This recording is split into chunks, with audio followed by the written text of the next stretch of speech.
Companheiros, eu queria pedir que todos tomem assento para que possamos começar a nossa reunião.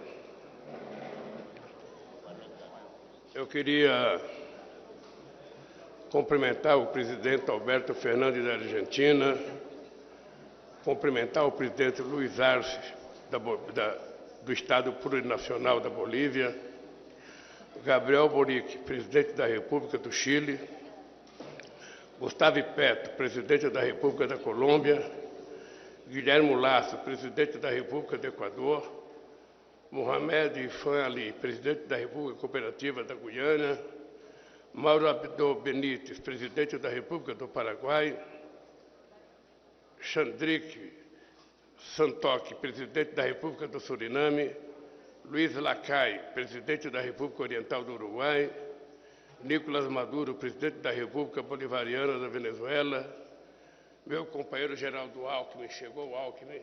Ainda não. Acho que é ele que vai sentar. Meu querido companheiro Geraldo Alckmin, que vai chegar daqui a pouco, vice-presidente. Delcy Rodrigues, vice-presidente da República Bolivariana da Venezuela. Luiz Alberto Tarola, presidente do Conselho de Ministros da República do Peru.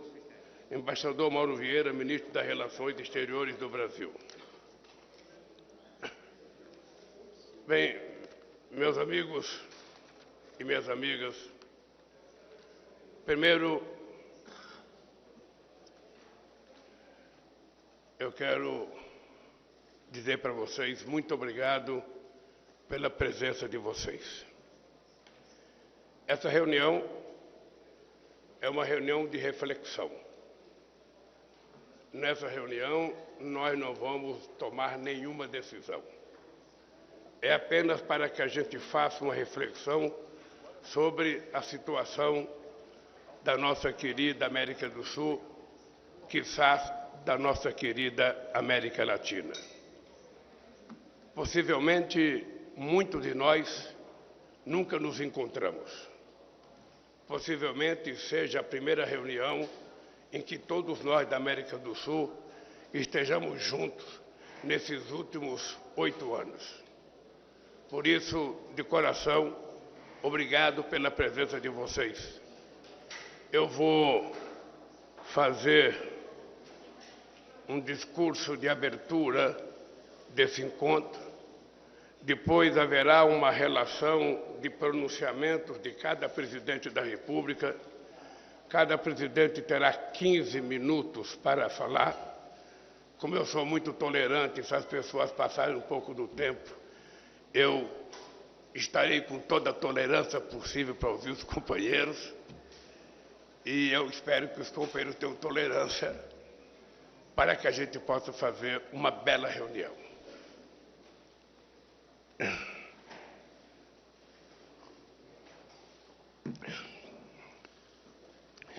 É com grande alegria que recebo meus amigos presidentes sul-americanos. Agradeço muito que tenham atendido a este chamado e o esforço que fizeram para estar aqui.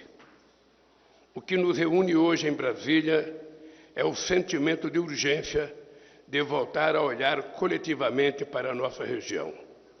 É a determinação de redefinir uma visão comum e relançar ações concretas para o desenvolvimento sustentável, a paz e o bem-estar das nossas populações. No Brasil, a integração é resultado da redemocratização. A Constituição de 1998 estipula em seu parágrafo 4, inciso único, o seguinte: a República Federativa do Brasil buscará a integração econômica, política, social e cultural dos povos da América Latina, visando a formação de uma comunidade latino-americana de nações. Entendemos que a integração sul-americana é essencial para o fortalecimento da unidade da América Latina e do Caribe. Uma América do Sul forte, confiante e politicamente organizada amplia as possibilidades de afirmar, no plano internacional, uma verdadeira identidade latino-americana e caribenha. O final do século XX viu surgir uma série de iniciativas voltadas a articular ações em âmbito sub-regional. A Comunidade Andina de Nações, o Tratado de Cooperação Amazônica e o Mercosul ilustram este regionalismo de abrangência e propósitos diversos. O registro especial, a atuação dos presidentes Sarney e Afonso, que entenderam a importância da integração para a consolidação das nossas democracias. Foi só no limiar do século XXI que decidimos unir toda a região sul-americana. Apesar de dividirmos o mesmo continente, foi necessário esperar quase 200 anos de vida política independente até abandonarmos a indiferença e o isolamento recíprocos. Quando o presidente Fernando Henrique Cardoso convocou no ano 2000 a primeira cúpula de presidentes, as distintas posições políticas e ideológicas daquele momento não impediram que nossos países encampassem a ideia de futuro compartilhado e de construção de confiança mútua. Iniciamos um longo percurso lançado com a Iniciativa para a Integração da Infraestrutura Regional Sul-Americana, ou simplesmente IRSA, e a convergência entre o Mercosul e a Comunidade Andina, Chile, Guiana e Suriname também se engajaram nesse esforço. Novo e decisivo impulso foi dado com a formação da Comunidade Sul-Americana das Nações, CASA, resultado da reunião de líderes em Cusco em 2004. Seguiram-se várias reuniões anuais de chefes de Estado, que teve, entre outros marcos, os de Brasília 2005 e Cochabamba 2006. Mas a Casa era apenas um fórum sem estrutura permanente. Após nova cúpula em Isla Margarita, na Venezuela, decidimos finalmente criar uma organização dotada de personalidade jurídica, sede e secretariado próprios.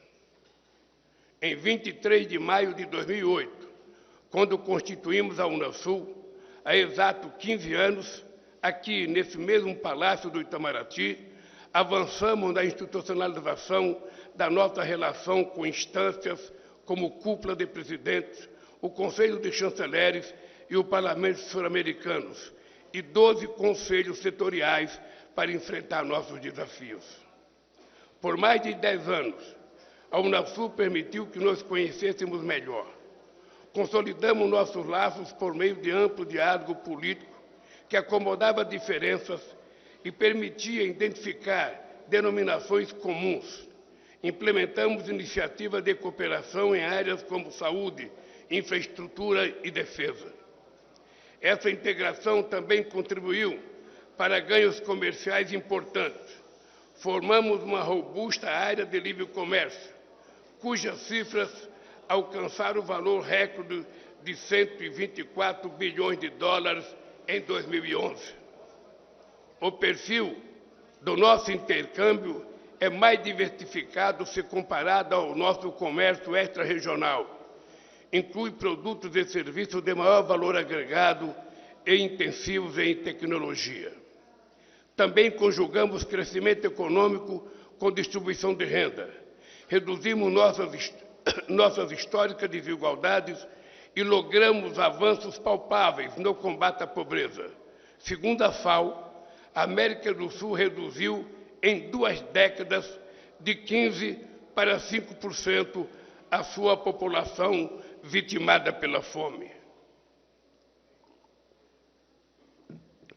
A Unasul foi efetiva como fórum de solução de controvérsias entre países da região, notadamente na crise entre Colômbia e Equador e no conflito separatista boliviano.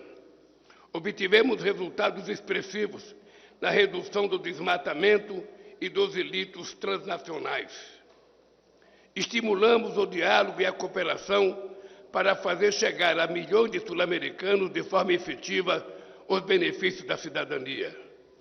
As reuniões de cúpula com os países árabes e com os países africanos ajudaram a definir um perfil de relacionamento externo da América do Sul. Foram feitos formidáveis para uma região herdeira do colonialismo e marcada por graves formas de violência, discriminação de gênero e racismo. Não resolvemos todos os nossos problemas, mas nos dispusemos a enfrentá-los em vez de ignorá-los. E decidimos fazer isso cooperando entre nós. Na América do Sul, nossa América do Sul deixou de ser apenas uma referência geográfica e se tornou uma realidade política. Infelizmente, esses avanços foram interrompidos nos últimos anos. No Brasil, um governo negacionista atentou contra os direitos da sua própria população, rompeu com os princípios que regem a nossa política externa e fechou nossas portas a parceiros históricos. Nosso país optou pelo isolamento do mundo e do seu entorno. Essa postura foi decisiva para o descolamento do país dos grandes temas que marcaram o cotidiano dos nossos vizinhos. Na região, deixamos que as ideologias nos dividissem e interrompessem o esforço de integração. Abandonamos canais de diálogo e mecanismos de cooperação e, com isso, todos perdemos. Senhoras e senhores, tenho firme convicção de que precisamos reavivar nosso compromisso com a integração sul-americana. Quando assumi a presidência em 1º de janeiro deste ano, a América do Sul voltou ao centro da atuação diplomática brasileira. Por essa razão, convidei a todos para a reunião de hoje, que será seguida em agosto da cúpula dos países amazônicos. Os elementos que nos unem estão acima de divergências de ordem ideológica. Da Patagônia e do Atacama à Amazônia, do Cerrado e dos Andes ao Caribe, somos um vasto continente banhado por 2 oceanos. Somos uma entidade humana, histórica e cultural, econômica e comercial, com necessidade e esperanças comuns. As recentes eleições na Colômbia, Chile, Bolívia, Brasil e Paraguai demonstraram o vigor da democracia em nossa região, em escrutínios marcados pela expressiva participação popular e ampla liberdade de expressão.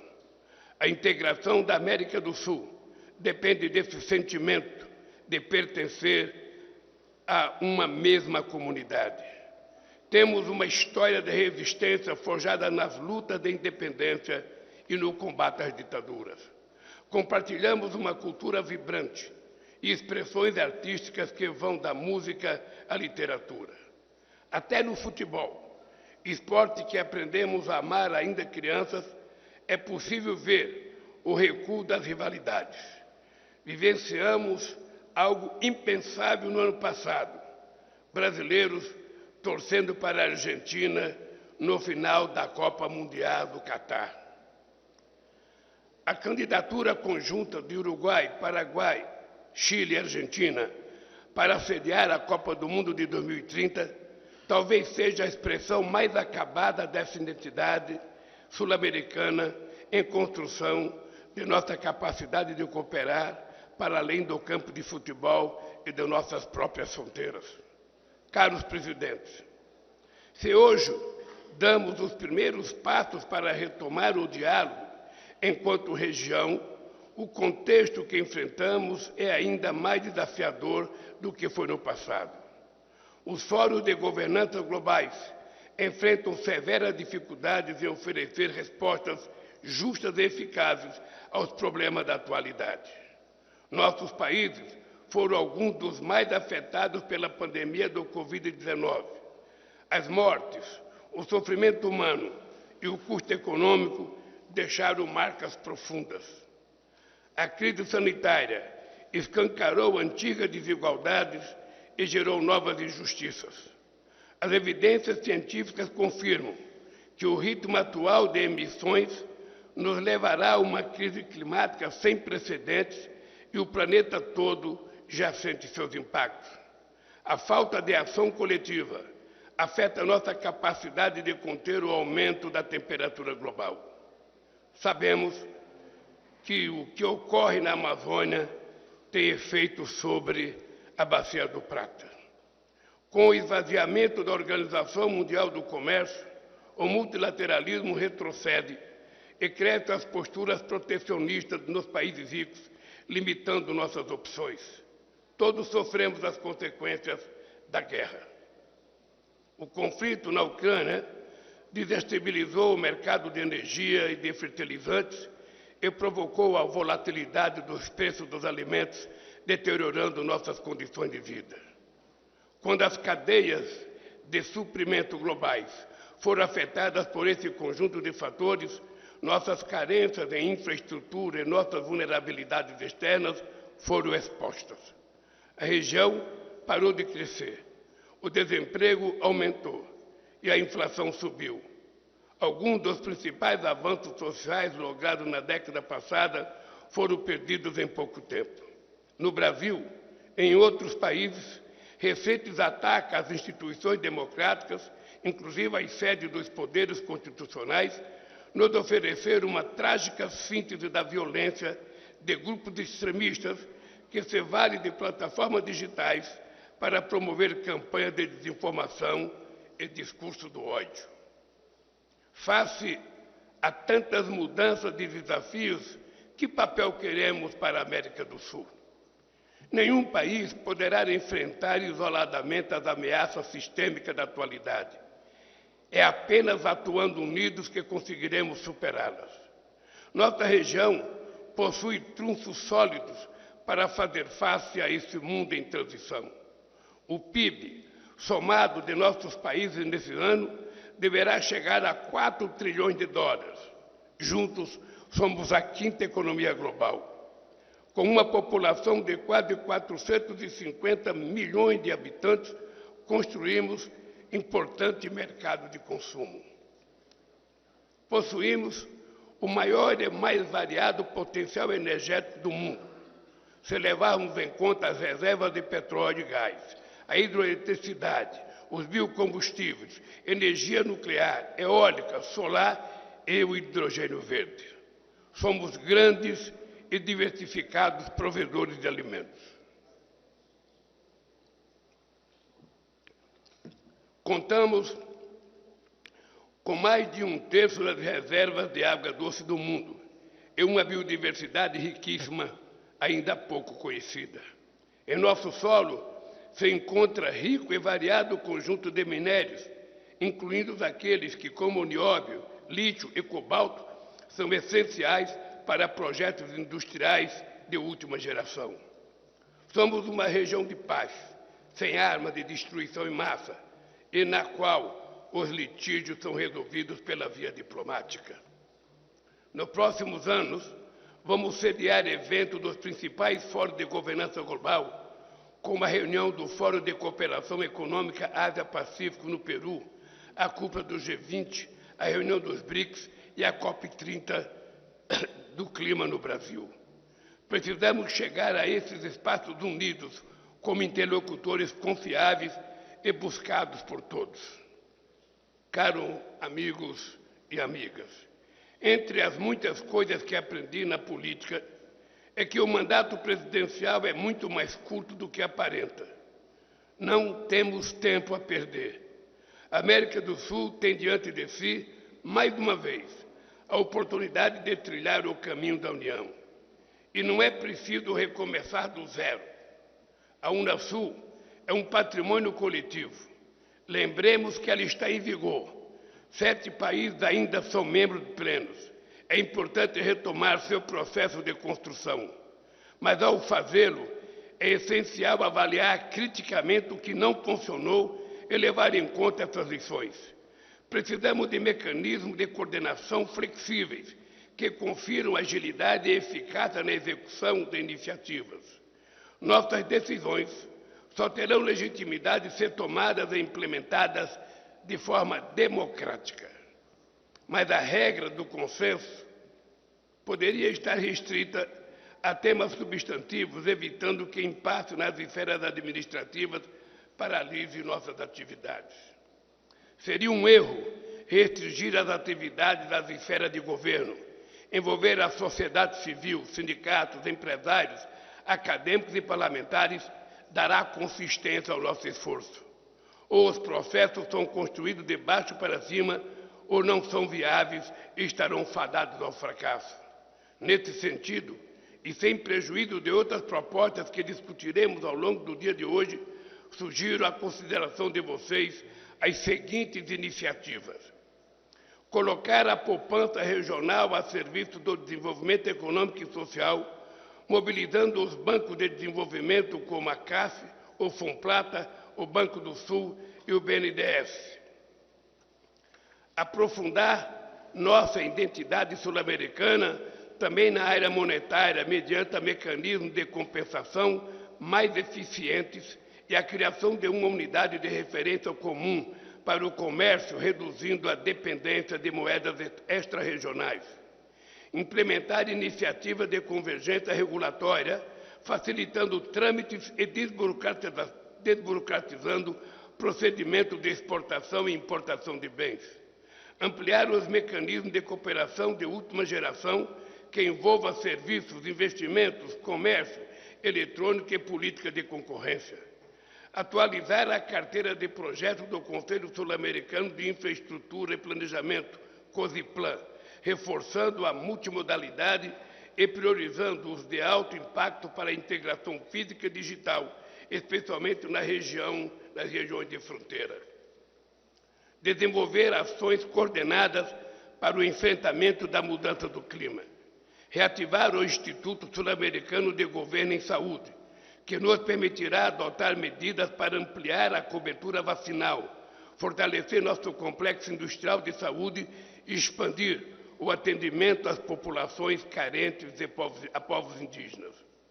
Lançar a discussão sobre a constituição de um mercado sul-americano de energia, que assegura o suprimento, a eficiência do uso dos nossos recursos, a estabilidade jurídica, preços justos e a sustentabilidade social e ambiental. Criar programa de mobilidade regional para estudantes, pesquisadores e professores no ensino superior, algo que foi tão importante na consolidação da União Europeia. Retomar a cooperação na área de defesa com vistas a adotar a região de maior capacidade de formação e treinamento, intercâmbio de experiências e conhecimentos em matéria de indústria militar e de doutrina e políticas de defesa.